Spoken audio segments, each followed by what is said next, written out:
noite abençoada. Olha, você não pode perder a palavra, hein? Porque Deus vai falar profundamente com você a palavra. Depois de muitos pedidos, a paz do Senhor Jesus a todos. Queridos, uma alegria estar com os irmãos aqui mais uma vez. Esse mês nós fechamos, né, essa série, né, de pregações aqui. Eu falei essa semana, ontem falei com o pastor Rony, na verdade eu falo com ele todo dia. E ele ficou muito feliz pela quarta-feira e hoje também. Ele está com saudade, né, do Brasil, assim, estou com saudade da igreja. Eu falei, vamos abrir uma aí. E eu vou embora. O senhor já está aí mesmo, né? Vamos abrir uma Assembleia de Deus lá, como é que é? Rescue e Enfeite lá, sei lá. Lá, Assembleia de Deus. Assembleia of God, Rescue e Enfeite. Resgatar, como é que é resgatado em inglês, irmãos? Rescue. É escola. Ai, meu Deus. Vocês são tudo enrolados, vocês são tudo mentirosos, ninguém fala nada. Queridos, eu vi o nosso irmão Cris, né? Quarta-feira ele cantou em inglês, ficou muito bonito. A voz do Braiadas, né? Ele estava bem inspirado. E eu sou tentado, irmãos, eu a vida inteira fui assim. E eu lembro que nesse CD do J. Neto, nos anos 90, finalzinho dos anos 90, a minha avó, né, gostava muito do Roberto Carlos, da época que ela era novinha, da Jovem Guarda. E eu disse assim, vó, aconteceu um grande milagre. Roberto Carlos se converteu, escuta aí. Quem já escutou o J. Neto aqui, sabe, né? Nossa, mas a minha avó chorou, minha avó chorava, levantava a mão, Deus é bom, Deus salva e tal. Aí a minha mãe falou assim para a minha avó, ele está brincando com a sua cara. É o J. Neto, a voz é igual. Meu Deus, que menina tentada. O Roberto Carlos ainda nos converteu, mas quem sabe Deus salve ele, né? E ele entre com a perna de madeira lá no céu. Segundo livro dos Reis. Irmãos, quem aqui já leu um texto bastante conhecido várias vezes, e quando você lê, todas as vezes aquele livro, aquele texto te fala algo a mais? Eu acho que todos nós já passamos. A palavra de Deus é poderosa porque é isso. Ontem e hoje eu estava sendo incomodado por esse texto, que eu acho que no começo desse ano, em janeiro, por aí, eu preguei aqui. E aí eu falei, não vou falar sobre isso aqui não tem nada a ver com, né, eu já falei lá em janeiro. Só que o texto não saía da minha cabeça. Eu falei, meu Deus, o que eu vou fazer? Aí eu fui para o outro lado, tentei misturar com o texto que eu preguei quarta-feira, não deu certo. Eu falei, Jesus, tem misericórdia. E eu falei, Deus, eu preciso de um sinal, porque se o Senhor realmente quer que eu pregue novamente esse texto, o Senhor vai usar alguém para citar pelo menos alguma coisa sobre isso. O texto é sobre o segundo livro do Reis, capítulo 4, da viúva. E o pastor Paulo leu que ele é juiz das viúvas. Quando ele leu, o Espírito Santo falou para mim assim, esse é o sinal, não sai da linha que eu te falei. Então, irmãos, eu não vou sair da onde Deus quer que eu saia. Eu vou pegar o segundo livro dos Reis, e eu quero falar sobre algo muito interessante que tem tudo a ver com a vida da gente. Existe uma frase popular que diz que águas tranquilas não formam bons marinheiros. E todos nós precisamos de crise para crescer. Gente com a vida muito fácil, ele não consegue desenvolver nada na vida dele. Não é verdade? Gente que tem tudo na mão, gente que não ora e acontece tudo bem para ele, gente que não passa luta, gente que não é, né, afligido pelo diabo, gente que não é perseguido pelos inimigos. São pessoas que ele não tem história para contar. Conta aí, irmãos, uma luta que você enfrentou. Eu sempre tomei danoninho, sempre gostei de tomei Todd. Você nunca tomou um chá assim amargo, assim? Você nunca tomou um café sem açúcar da vida? Uma coisa difícil? Não lembro dessa experiência assim, não. Você já enfrentou uma doença debilitante, Deus te curou? Também não. Você já enfrentou uma crise financeira que você não tinha nada e o socorro veio quando você jejuou? Não, também não. Eu só vivo de herança. Ou seja, crise é necessário para que a gente cresça. E eu estava lendo essa semana sobre crise, e o autor dizia assim, que a crise é uma ponte que te conecta a uma experiência maior com Deus. Só que a gente não quer passar por crise, porque a gente no olho do furacão, irmãos, é ruim. Eu faço jejuns prolongados, estou aprendendo a fazer jejum prolongados. Aí um irmão falou para mim assim, pastor, é bom fazer jejum? É bom fazer jejum? Eu falei, irmãos, a única coisa boa do jejum é quando ele acaba. Porque enquanto você está jejuando, o teu corpo sente, a tua mente fica com dor de cabeça, você fica cansado, você fica esgotado, você fica afligido, o diabo te atenta, o teu vizinho faz churrasco meio-dia na segunda-feira. Ou seja, tudo acontece para que você quebre, né, o jejum. Quando você faz uma campanha de oração pessoal, você vai orar toda madrugada. Irmãos, não é fácil você levantar, ainda mais nesse filme. Aí você fala assim, Deus, essa semana eu vou fazer 3 horas da manhã, eu vou entrar em conexão com Deus, eu vou buscar a tua face, não sei o quê. Aí é a semana mais fria de São Paulo. Você fala assim, meu Deus, eu falei para Deus que era essa semana, Jesus. E aí você fica assim, oh meu Deus, vou fazer semana que vem, vai ficar mais fresquinho, né? Ou seja, crise, ela nos transforma. E eu quero que você leia comigo esse texto, que é bem conhecido. Não precisa me delongar muito nisso, porque esse texto todos aqui já pregaram sobre ele. Segundo livro dos Reis, capítulo de número 4 e o versículo de número 1, diz assim, queridos, a palavra de Deus. Quem achou, diga amém. Amém. E uma mulher das mulheres dos filhos dos profetas clamou a Eliseu, dizendo, meu marido, teu servo, morreu, e tu sabes que o teu servo temia ao Senhor, e veio o credor a levar-me os meus 2 filhos para serem servos. E Eliseu lhe disse, que te hei de eu fazer? Declara-me o que é que tens em casa. E ela disse, tua serva não tem nada em casa, senão a botija de azeite. Então disse ele, vai e pede para ti vasos emprestados a todos os teus vizinhos, vasos vazios, não poucos. Então entra e fecha a porta sobre ti e sobre teus filhos, e derrama um azeite em todos aqueles vasos, e põe à parte o que estiver cheio. Partiu, pois, dele, e fechou a porta sobre si e sobre seus filhos, e eles lhe traziam os vasos, e ela os enchia. Sucedeu que, cheios que foram os vasos, disse a seu filho, traze-me ainda um vaso. Porém ele lhe disse, não há mais vaso nenhum. Então o azeite parou. Então veio ela e o fez saber ao homem de Deus, e disse ele, vai, vende o azeite, paga a tua dívida, e tu e os teus filhos vivei do resto. Esse texto é o desespero no nível mais alto.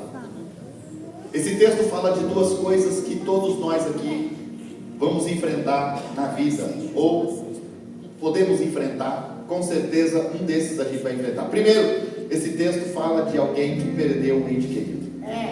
Irmãos, você não é mais a mesma pessoa quando você perde um ente querido. Verdade. Se você perde uma mãe, um pai, uma avó, um avô, quando você perde um marido, quando você perde um filho, você não é mais a mesma pessoa.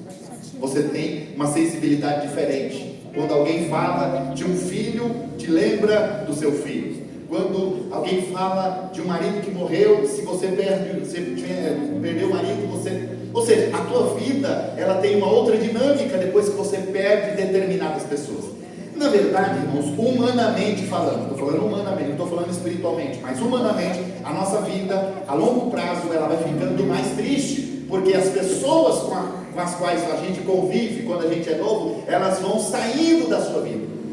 A casa da avó vai ficando vazia, porque ela morreu, o avô morreu, então não tem mais os almoços de domingo, e aí os parentes se esparramam, as famílias, ou seja, você percebeu que fica só lembranças, a casa vendida, a herança é disputada, e a história parece que só fica agora na sua memória, e aí você lembra daquelas pessoas com uma certa nostalgia. Essa mulher aqui, ela sofre um golpe duro da vida. O marido morreu. E o que é a morte de alguém? A morte de alguém é uma circunstância que está fora do seu controle. Irmão, existem coisas e existem crises que nós pegamos com a mão. Existem dificuldades que a gente vai lá e pega ela e traz para perto da gente. E existem crises que elas surgem como circunstâncias que a gente não controla. Dá um exemplo. Nesse caso aqui, essa mulher perde o ente querido. Ela não controla a morte, ela não controla a morte, ela não controla essa situação. Agora, eu posso me endividar por conta própria. Eu posso soltar cheque sem fundo, eu posso estourar meu cartão, eu posso comprar e não pagar, eu posso criar dívidas infindáveis e viver uma vida infernal. Ou seja, é uma circunstância que eu estou trazendo para mim porque é algo que eu criei. Quando essa mulher aqui, ela tem a sensibilidade, ou melhor, ela tem a ciência que o marido, além de ter morrido, ele ainda deixou uma dívida terrível. A dívida é muito alta, porque o credor quer levar os 2 filhos dela para ser escravo. Não é uma dívida normal, não é uma dívida pequena, não é uma dívida assim que se paga com qualquer outro serviço. É uma dívida que o credor chega e fala para ela assim: olha, a dívida é muito alta e eu preciso levar os seus 2 filhos para serem escravos, porque a lei de Moisés diz isso. Lá na época de Moisés, e nessa época que nós estamos aqui no texto, se você devesse para alguém, irmão, se não tivesse condição de pagar, você ou alguém da sua família teria que trabalhar para o credor, irmão, por 7 anos. E aí você olha e fala assim: gente, mas o credor olha e fala assim: olha, eu vou ter que levar os 2 filhos, e é dívida, eu posso abrir mão, mas eu não vou abrir. Eu quero o dinheiro, ou então a vida desses garotos por 7 anos. Irmãos, o que ela faz? Pensa aí.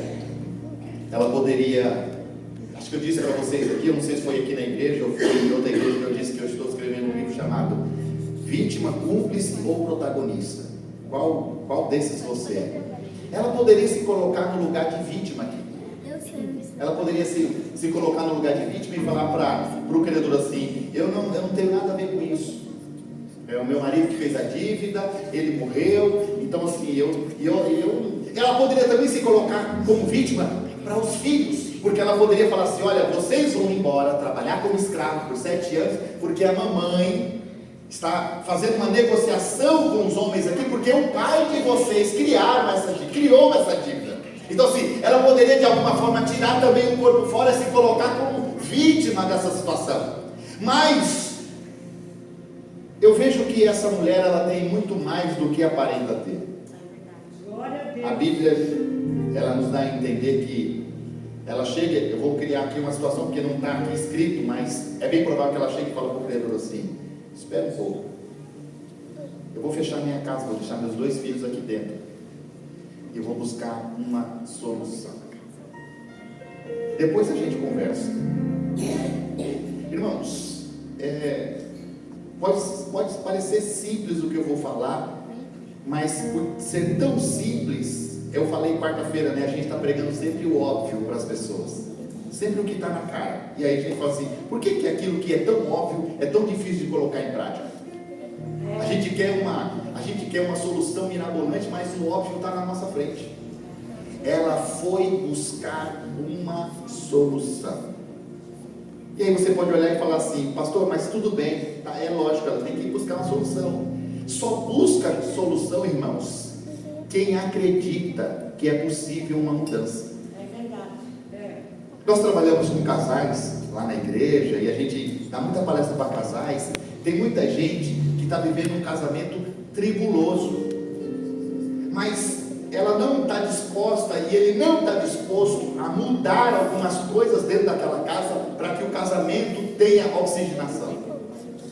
As pessoas estão espiritualmente doentes e elas sabem como é que resolve isso. Se eu perguntar para qualquer pessoa aqui hoje: irmão, como é que faz para a tua vida mudar?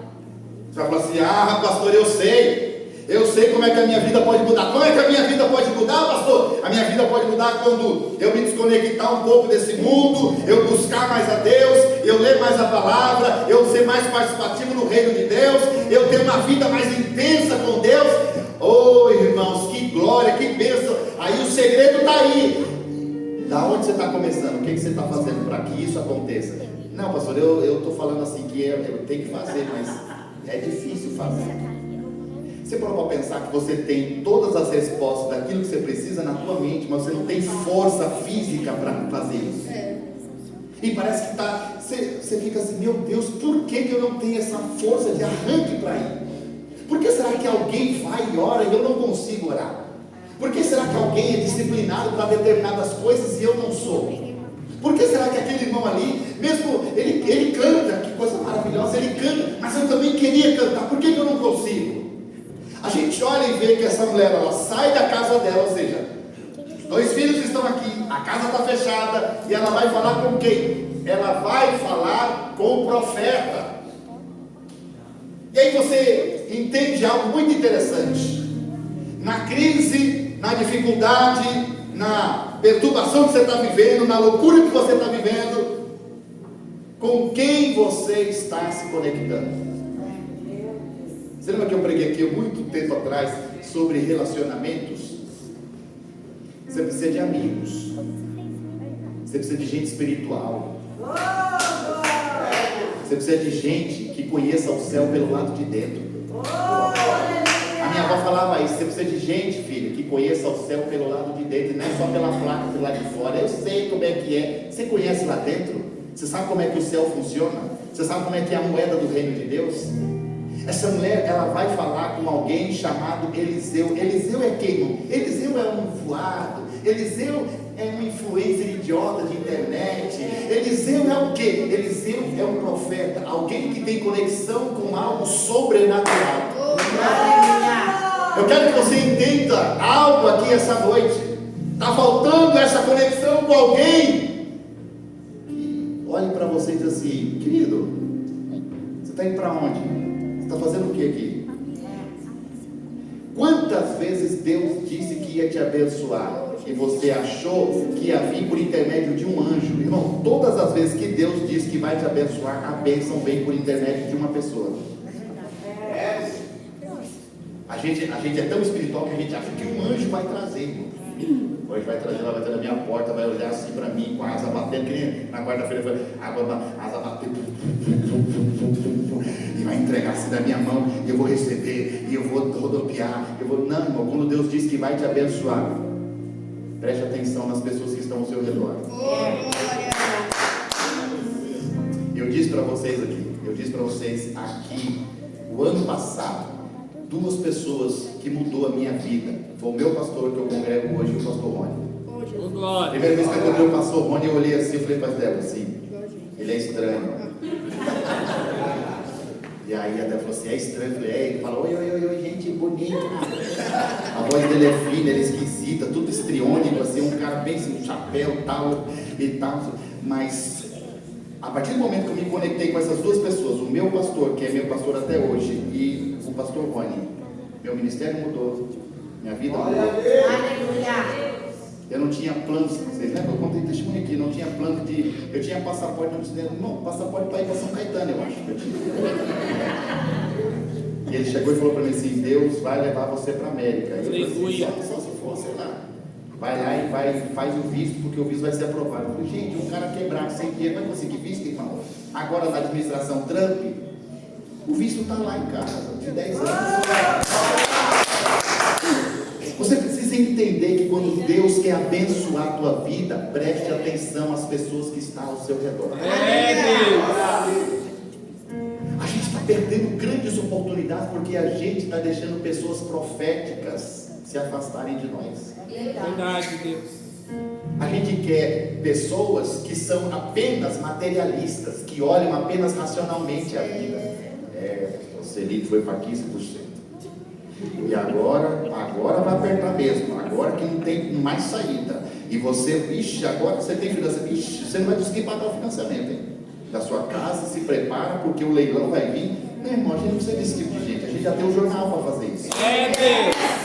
A gente já tem a mídia imunda que já faz esse papel do diabo, de amedrontar as pessoas. Você precisa de pessoas proféticas. Quando essa mulher chega para Eliseu, ela chega e fala para Eliseu assim: irmão, você percebeu que o versículo diz assim: essa mulher clamou a Eliseu. Clamar aqui, vocês que são bons de português, igual em inglês, Clamor aqui, irmãos, é um verbo. Clamar, eu clamo, tu clamas, ele clama, nós clamamos, vós clamais e eles clamam. Clamar aqui indica o verbo, e todo verbo é uma ação.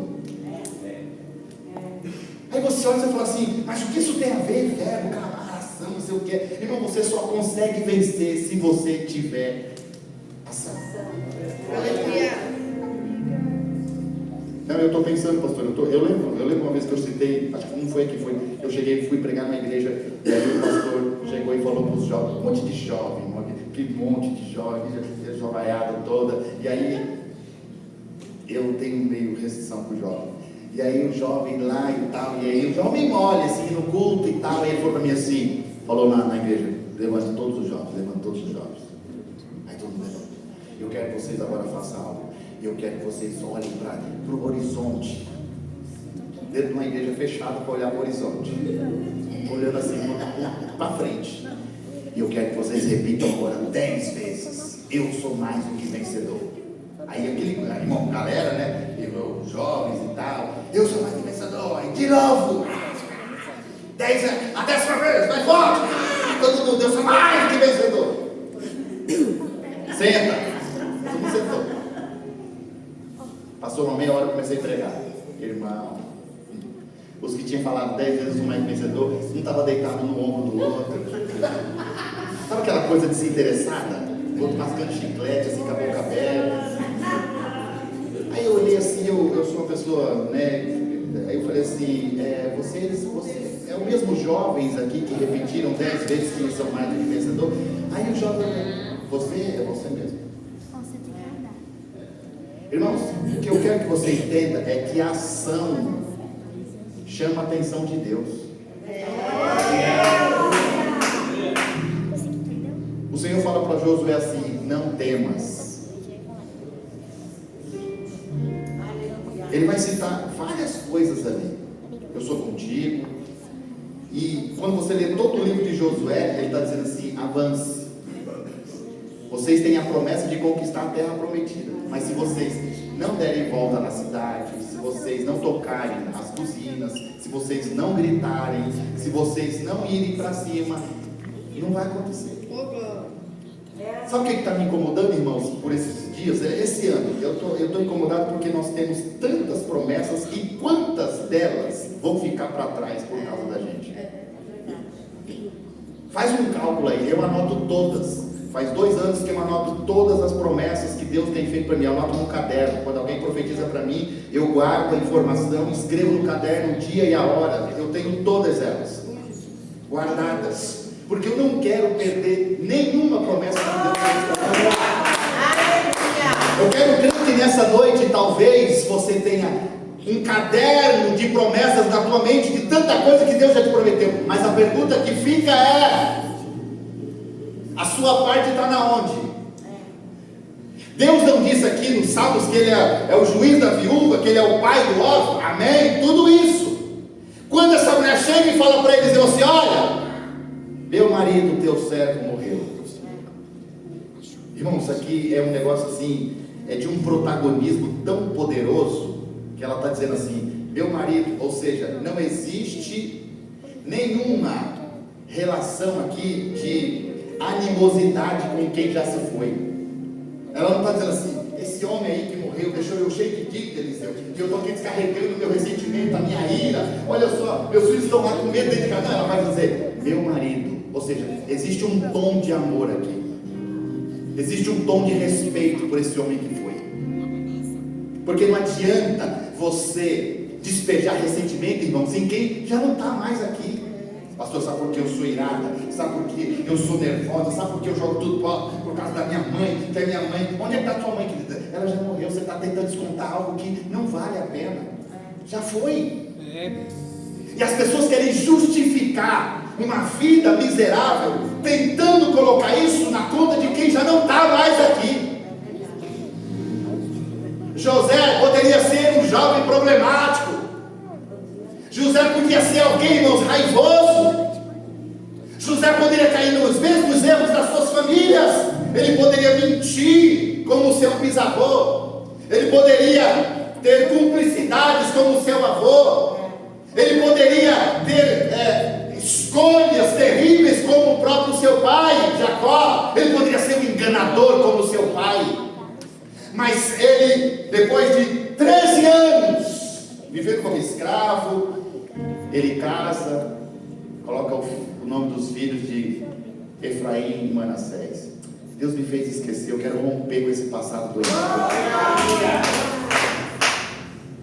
Deus está falando para você aqui hoje. Não coloque culpa em quem já foi, irmão. Resolva daqui para frente. Sabe por que os psicólogos aí, até a Adriane, sabe por que tem um monte de psicólogo aí, irmão, ficando rico? Está lidando com o passado das pessoas. Fala aí da sua. Então, eu tinha uma bicicleta quando eu tinha 7 anos. Aí você pega um psicanalista, irmãos, que é diferente de psicólogo, né, de TCC, o psicanalista ele vai assim: é uma bicicleta. Que cor que era a bicicleta? Era verde. Não tem mundial, era o Palmeiras. Você está em crise, não é assim? Aí ele fica cozinhando você 15 anos, 20 anos, lidando com o seu passado. Rompa com isso, irmão. Rompa com isso. Nessa noite, entenda uma coisa aqui hoje. Olhe para frente. Deus tem algo novo reservado. Que essa palavra possa alcançar teu coração. Ela chega e fala para ele assim: meu marido, teu servo morreu. Sabe o que é morrer, irmãos? O passado deixa no lugar dele. Não carregue passado, porque senão o futuro não chega. Em nome de Jesus, não carregue passado, porque senão o futuro não chega. Eita Deus! E Deus está falando para pessoas aqui. Ele sabe tudo que você já sofreu.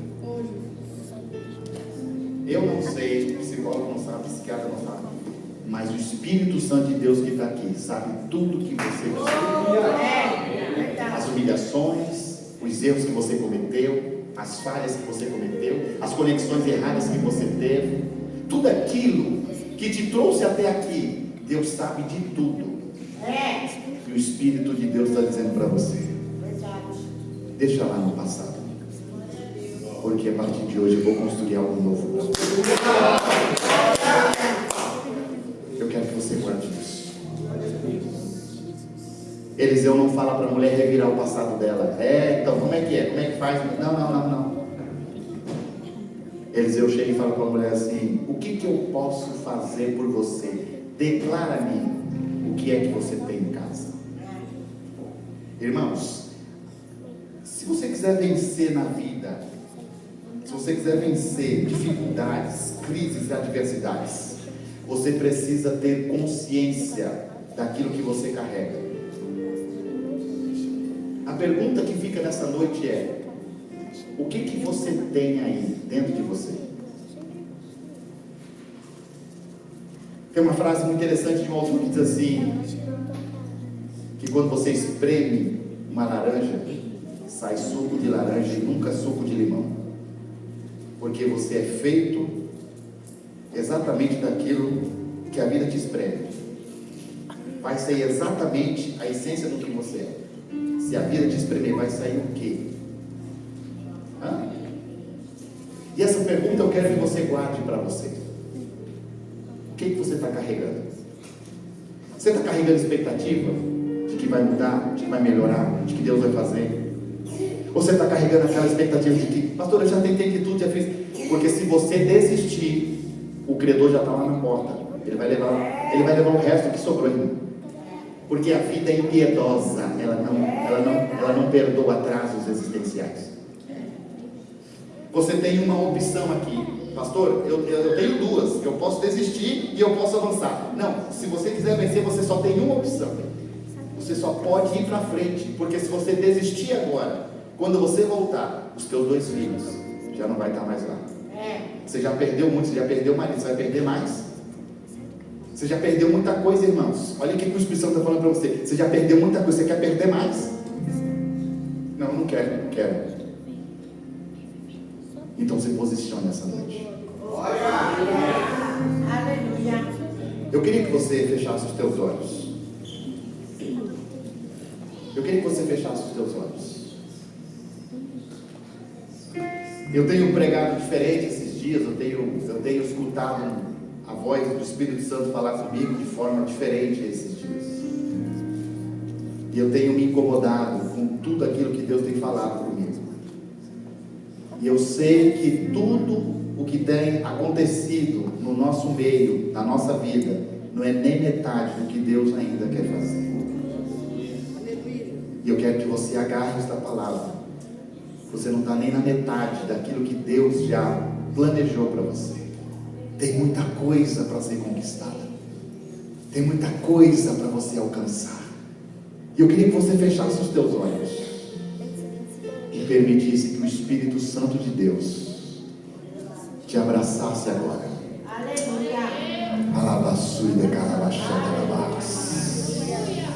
Há uma unção de renovação caindo sobre nós aqui hoje. Tem expectativas novas. Tem uma palavra de Deus sendo liberada sobre a tua casa esta noite. Pastor, mas tem tanta coisa acontecendo ao mesmo tempo. Tem tanta coisa acontecendo ao mesmo tempo. Mas esta voz vai endireitar. Esta presença vai colocar todas as coisas no lugar. Diz o Senhor dos Exércitos.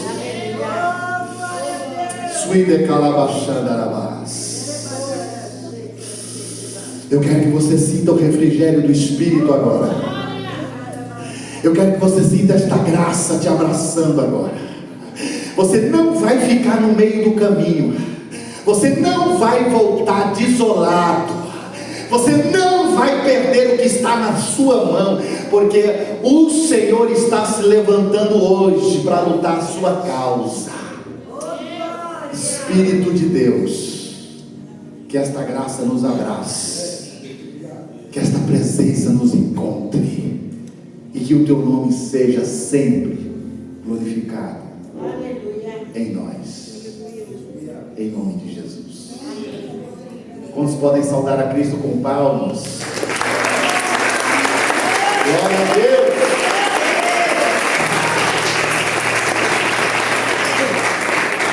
Aproveite a crise e cresça. Aproveite as dificuldades e tenha maturidade. Aproveite esse momento difícil que você está enfrentando e aprofunde a sua intimidade com Deus. O que Deus está fazendo em você é mais importante do que Ele vai fazer através de você. Não, eu quero ser usado para não sei o que, eu quero ser não sei o que. Não, irmãos, é melhor Deus tratar você primeiro. É melhor Deus fazer algo em você do que através de você. Porque quando Ele faz algo em nós, Ele está tratando o nosso caráter, nos moldando, para que a gente esteja exatamente do jeito que Ele quer. Amém? Amém. Deus abençoe a todos vocês. Minha cota aqui esse mês acabou, né? Vamos ver se mais para frente, aí o mês de julho eu não consigo, o mês de agosto também não, mas eu indiquei alguns amigos que vão ficar aí me substituindo, né? Coloquei mais uns dois aí, vou apresentar mais uns dois para o pastor Rony e para a pastora Lourdinha, para que eles estejam aí. Continue olhando por nós estamos numa obra de início, né, muito dificultosa, é uma obra, né, complicada ali em Vinhedo, complicada assim humanamente falando, porque Deus já fez o que tinha que fazer, né? O Espírito Santo falou para mim, eu estou indo, se você quiser é só me acompanhar. O Espírito Santo está falando isso para a gente todo dia, irmão. Eu estou indo, queridão, se você quiser ficar assistindo televisão, fica, eu estou indo para transformar, estou indo para curar, estou indo para fazer, eu estou indo para arrebentar a obra das trevas. Agora, se você quiser ficar, fique, mas Ele está indo, irmão. Depois, quando você chegar lá no fim, você vai falar assim, nossa, eu perdi o bonde da história, porque Ele foi. É melhor a gente ir, né? Melhor você seguir uma voz. Queridos, se você quiser, esses dois livros aqui, o pastor Paulo já comprou, mas eu tenho mais lá fora. São dois livros exclusivos um é para homens e outro é para mulheres. Se você quiser, é um livro que fala muito sobre casamento aqui, muito bom para as mulheres. Amor, isso aqui a gente está trabalhando, a Débora está trabalhando com as mulheres lá na igreja, aqui da IVA, né, em São Paulo. E as mulheres estão amando esse material aqui, né? Alguns ali já até conseguiram resolver coisas no casamento. Está muito bom esse material. Amor verdadeiro. Como ter certeza de que você encontrou a pessoa certa para a sua vida. Ai, pastor, mas não está dando muito certo, né? Então, compra o livro e vai orar. Esse aqui é para homens, só para homens, com H maiúsculo. O autor é o Russell Moore. Tome uma posição. É um livro de quase 300 páginas sobre coragem, crise, coragem. Ele fala sobre coragem, coragem na crise, coragem para poder resolver problemas familiares, coragem para você manter os seus princípios, os seus valores. Nós precisamos de homens com princípios nos nossos dias, homens que amam as suas famílias, suas esposas, seus filhos, seus negócios, e que acima de tudo eles amem a Deus acima de todas as coisas.